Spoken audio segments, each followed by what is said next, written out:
Power doesn't pay on paper, yet somehow many politicians leave the office far richer than they entered. This isn't conspiracy video, it's structural explanation. Today I want to break down how politicians become millionaires calmly, legally, and often invisibly. Not to create anger, but to create clarity.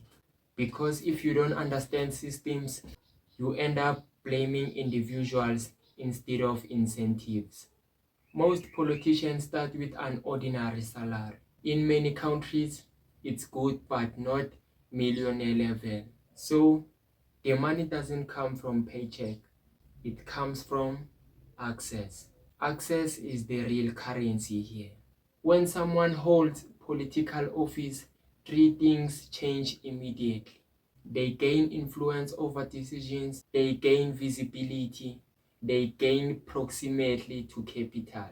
That combination is rare and valuable.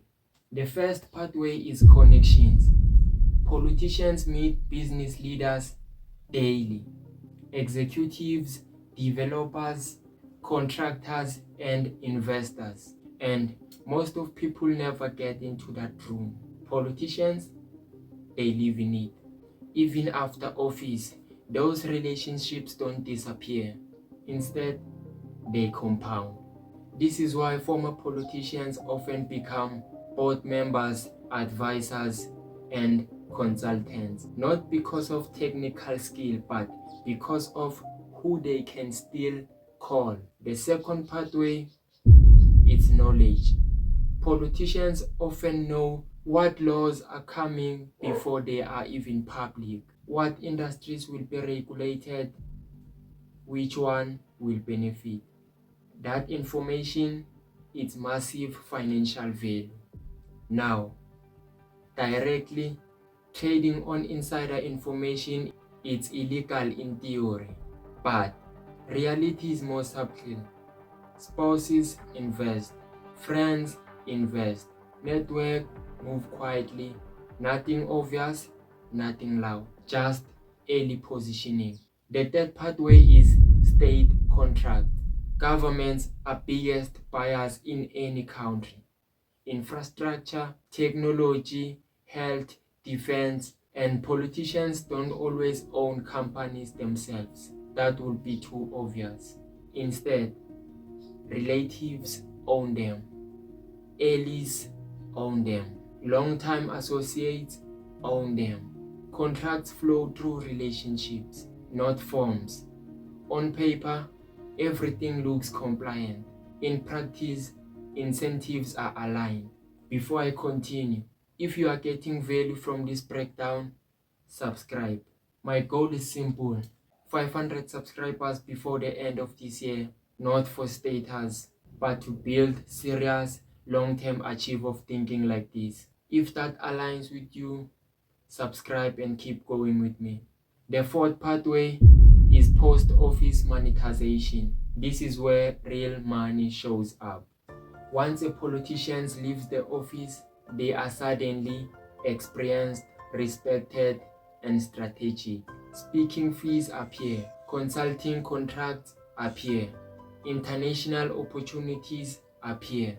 Not because they suddenly became smarter, but because they once held power. And power converts into credibility. Credibility converts into money.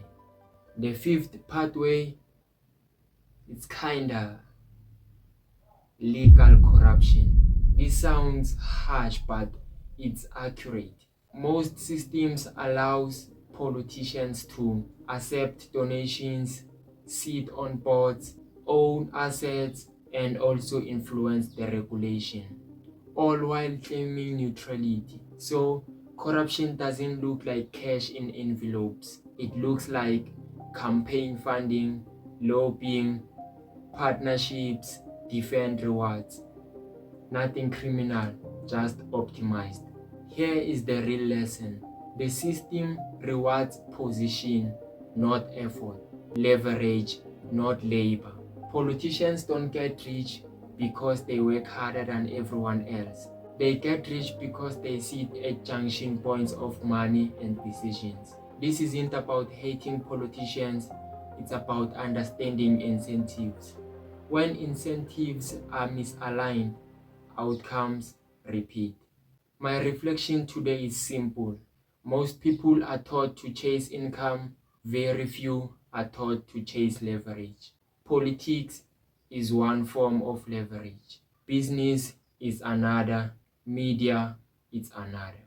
The common denominator is access. I am not rich. I am not connected. I don't have power. What I do have is clarity. And clarity compounds. I will keep studying the systems. I will keep breaking them down. I will keep building patiently. I hope you'll also do so. No hype, no shortcuts, just discipline and continuation. I will see you on the next one.